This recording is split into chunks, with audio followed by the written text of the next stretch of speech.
Good evening. Good evening. Good. Good evening. Thank you for joining tonight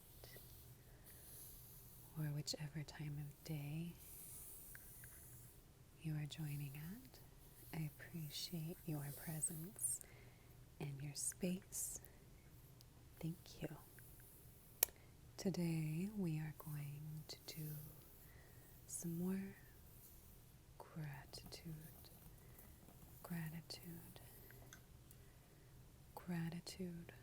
work. Just taking a simple pen and a simple paper to do a pretty effective and powerful exercise, in my opinion.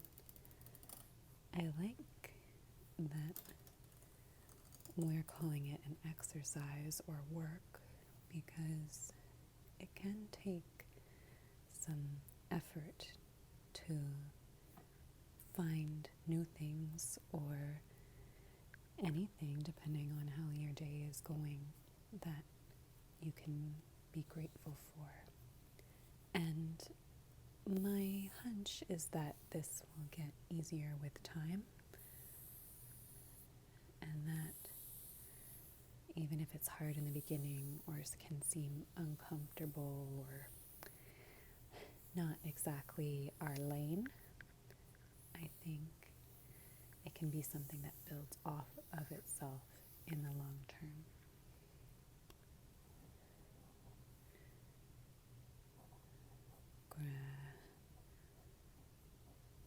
Gratitude.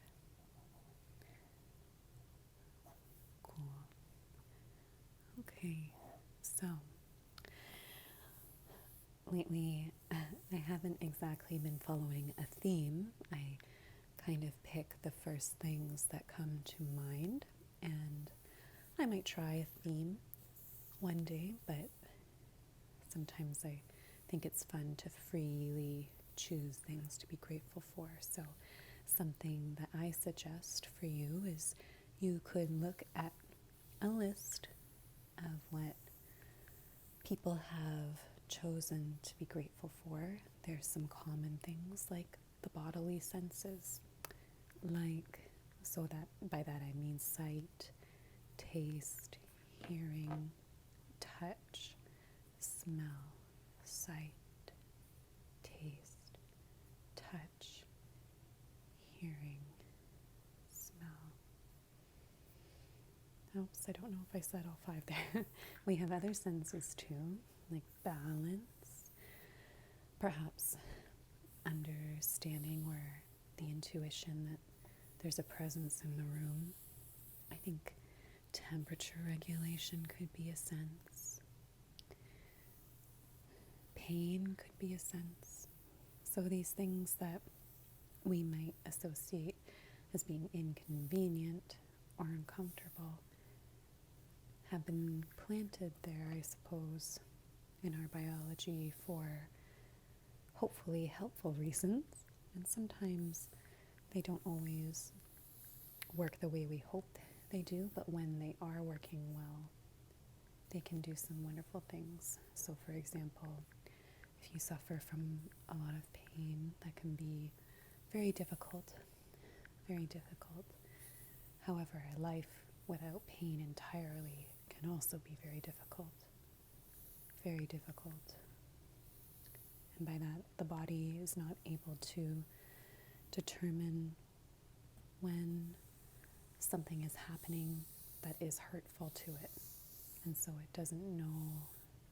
If you put your hand on something hot, for example, it might not know that it's experiencing that, and you might experience an injury that way, for example. So even though that might not sound relaxing in me saying it in some ways, these uncomfortable sensations can be to our benefit. And so maybe even thinking about something that might have been uncomfortable but allowed you to escape something that could be more uncomfortable Maybe your body felt unwell one day and you decided you would let it rest.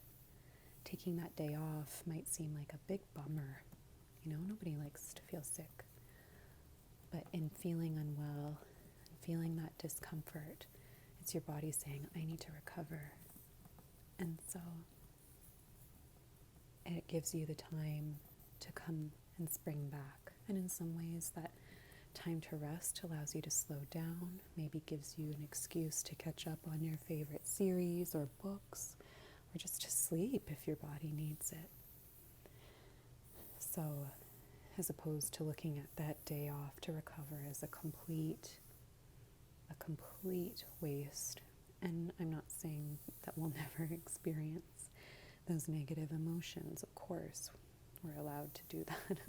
It's just in our biology to feel those emotions. But to see some sort of upside, well, anyways, that was quite the introduction. I thought today we would start with being grateful. I feel grateful today for flavor. I'm not sure how this is spelt around the world. I've seen, sometimes you see O-U-R, and sometimes you see O-R, depending on the area of the world. Oh, geez. Well, I wonder, flavor. That's funny. I don't actually, that's embarrassing. But, so flavor in foods. And recently I've experienced the taste of barbecue. And there's something about that smoky flavor. So good. I love the taste of barbecue. There's a spice, smoked paprika, that can help you achieve that flavor in cooking. And I love it. I discovered it once in a recipe for a bean burger, I think. I'd never used smoked paprika before. And it was delicious. It added such a kick. I was so surprised that I hadn't encountered it in cooking before, and now it's one of my favorite ingredients.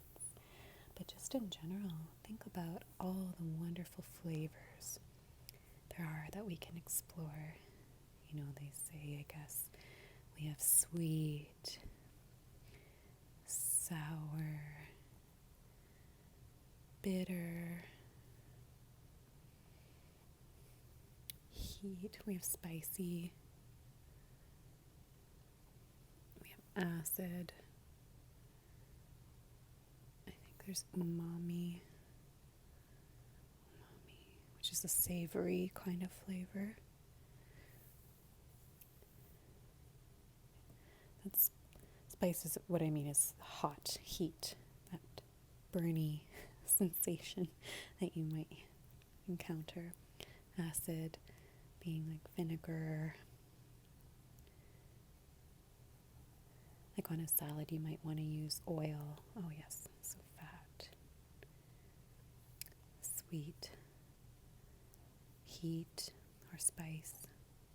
Oops, I'm going to run off my page here. Heat. Oh my goodness, just there's different ways to incorporate flavors to have such a delicious dish. And it depends on my mood, really. I think my body will tell me when I crave different types of flavors. And it's nice that even transforming something that might, if it's not eaten all the time, not associated with something delicious, like a salad. I think if you don't grow up eating lots of veggies or in an environment where lots of veggies are cooked and made delicious, There are ways of seasoning and preparing raw or cooked vegetables or salads where you can use different tastes and flavors to make such a delicious vegetable dish. I love, love, love salad. I can eat a huge, huge bowl of leafy greens so long as it has a bit of fat, a bit of sweet. So fat would be like oil, sweet would be, and acid. I like to use balsamic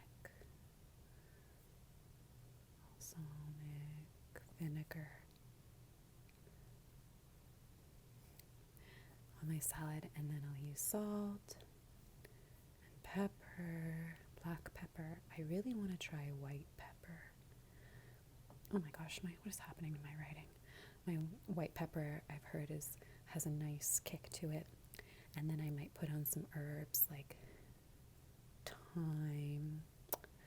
I might do oregano, garlic, onion powder.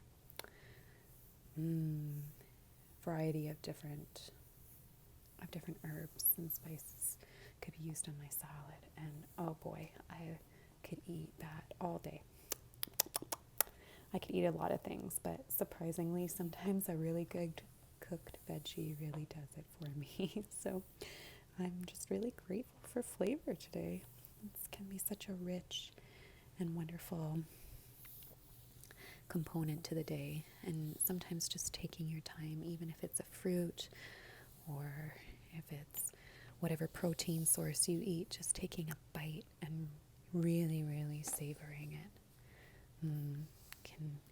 Sometimes just taking a delicious bite of a juicy apple is so good.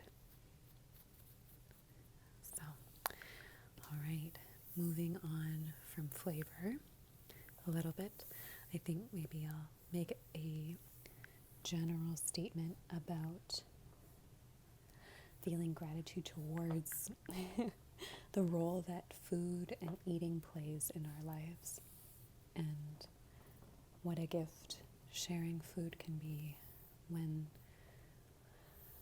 especially, of course, I'm not speaking, I suppose, from a stance of food insecurity. That can be very difficult, and I do apologize if you're in a state of food insecurity, though I imagine that even if you are, you might recognize how wonderful and just beautiful a good meal can be. And if you are currently in a place where that is not a worry for you, because it might not be the top of mind to think how much of a gift it is to have that food to your disposal, or to have it be accessible for us. It might be good to step back and just say, the fact that food can even be available to the extent that it is, and how much it plays a role in our lives, whether or not, I know this is a difficult time and we may not be able to share meals with others, but how social food can be, sharing meals with others, even if it's in an online format these days, whether that's eating a meal over some sort of video chat with somebody, if it's sharing a recipe with someone, if it's watching and learning cooking tutorials, if it's on an internet forum where you get to exchange food and preparation ideas. There's so many different types of ways of eating at the moment. Different folks will have different ways of eating that suits their lifestyle and suits their health concerns, that suits their preferences, suits either religious or ethical or economic desires or means. There are different ways of eating, and having a community to be able to gather information of. Say, for example, you have a budget, and finding out how to create delicious meals for within a reasonable price range. There will be resources that we can call upon to help us with that. And if we're on a time budget, for example, we don't have a lot of time to our disposal, there are great resources for meal prep and for batching or doing convenient meals that don't take very long. If you want to spend a little bit of time each day, things that you can eat on the go and that are still nourishing for your body. So eating and sharing of food. Eating, it's a little bit darker on this side.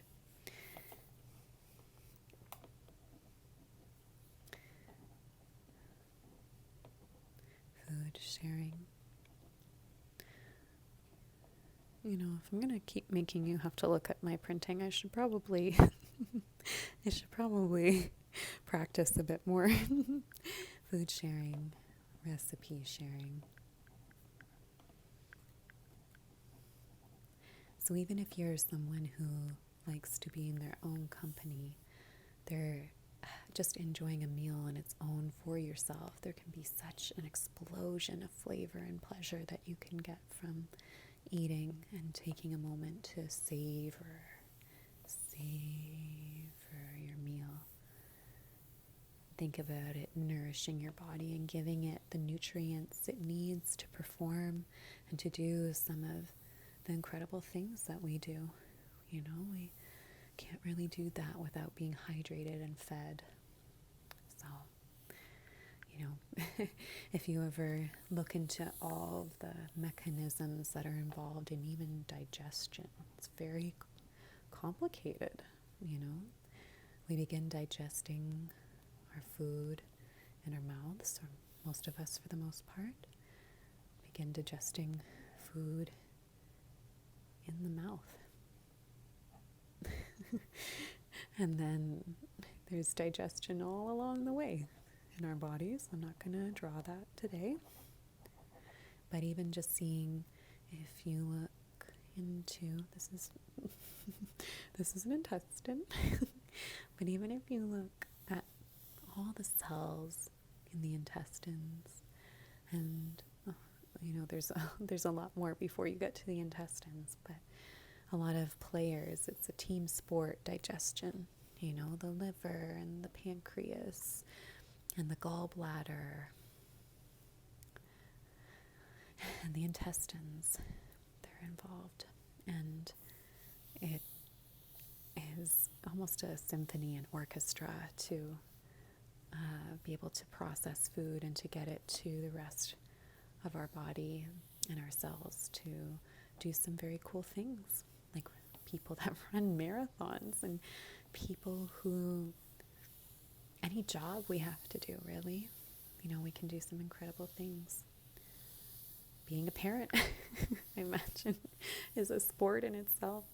Going to school, going to work, being awake and present for our friends and family, you know, that's tough when we're hungry, and or if our nutrition, if our bodies aren't, if they're not sending our reserves to the places we need very efficiently. So thank you for, even if we're struggling with digestion in some way, thank you for the function that does happen. And even if eating and digestion can be an area of struggle, we're growing in science and help.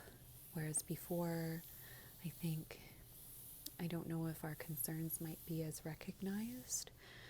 Now there is a growing body of research and help for digestive concerns these days.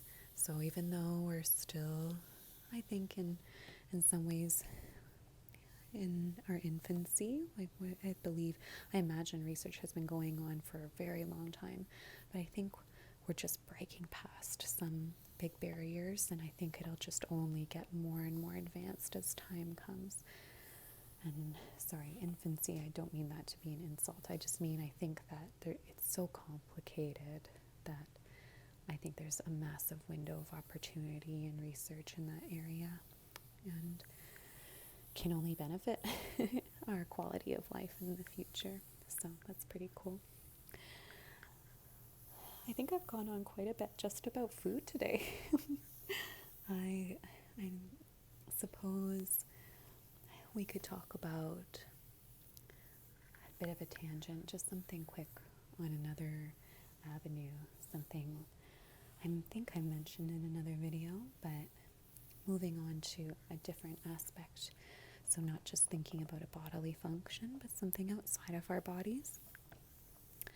I'm really grateful for, right now I love audio books and content like YouTube.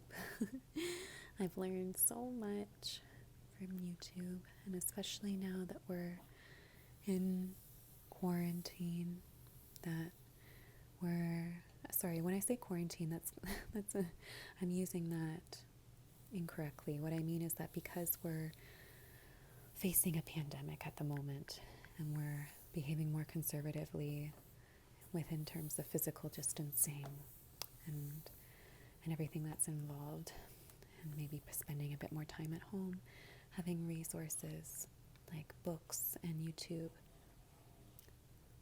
can be a massive flood of information for us. I'm very grateful for that. And by the way, audiobooks come in services that you can subscribe to. However, check with your local library to see if you can rent audiobooks through your library. A library card can be relatively inexpensive. It can be an annual fee, and sometimes there's a wait list for a book that you might want to read or listen to. However, I know for my library, I can put I can put a hold on a book, and while I wait for one book, another may come available. And so sometimes I don't know when a book will become available, but it becomes a treat. And so if I really, really want a book, if I don't want to wait and I'm impatient, I'll buy an audiobook. But if I am able to be patient, the library is a fabulous resource, and I love that. And then lastly, maybe something silly. Not silly at all, but just I find myself being silly, jumping from thing to thing. But maybe I'll leave the last thing for today. So grateful for the gift of dance. Yesterday I talked about celebration and how wonderful celebration can be incorporating in our lives. And dance does not by any means have to be something showcase worthy. Dance can be incorporated at any time. It can be incorporated when we're doing the dishes. It can be incorporated walking down the street with a friend or by yourself. It can be incorporated if you're just wanting to give yourself a bit of a party and you want to dance alone in your room. Put on your favorite songs and dance your heart out in front of a mirror, not in front of a mirror. If you've got a cute outfit you want to put on, whatever shoes you want to wear, sometimes even maybe put on some high heels, who knows, if you're feeling fancy, depending on what kind of shoes you wear.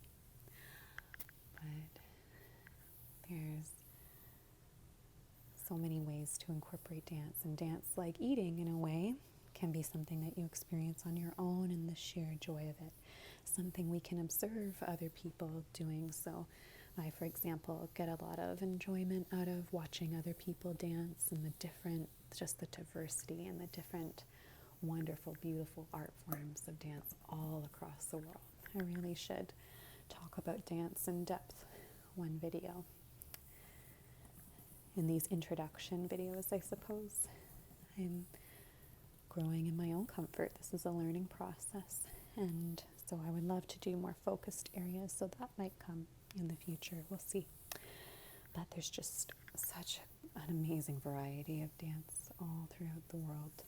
It's incredible, just incredible. So many talented dancers. And even if you might not identify as being good at dancing, nobody starts out being a prima ballerina or an expert salsa dancer. There's always area of growth. And even if that's not for you, if dance is not something you want to invest in, that's totally okay. It's okay to not be a quote unquote great dancer. Just the ability to be able to move our bodies to rhythm, to music, even if there's no music, just to be able to move our bodies in beautiful patterns and creative, masculine, feminine, whatever pattern, whatever cultural influence is inspired, whatever media influence is inspired, or your own people who I'm so impressed when someone invents a dance move. It's very, very cool.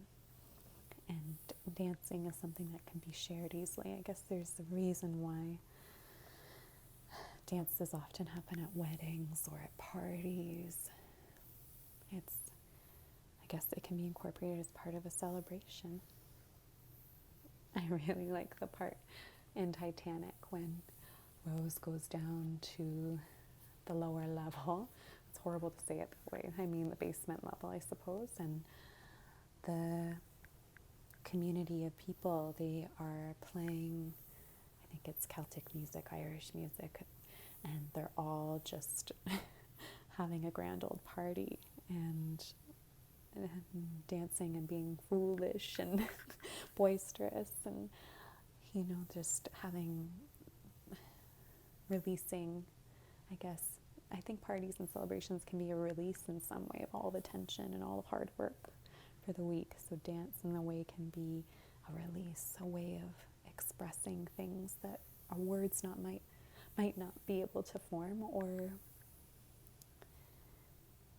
that is maybe even some ways for some people an ideal form of expression. It's like a paintbrush in a way. I've heard a dancer say that they can say things with dance that they cannot with words. I wish I could remember that person's name. If I can, I'll bring it up in another video, but just beautiful. So thank you to dance. And so I guess this is a little bit more of a focused video in some ways, but if you have any suggestions for objects, subjects, items of gratitude, please feel free to leave a comment below. I'd be happy to discuss it, and I sincerely hope that you are able to find some peace today, some calm, relaxation, to feel some gratitude in your day. Thank you so much for sharing your time here in this space, and I will speak to you in the future. Take care.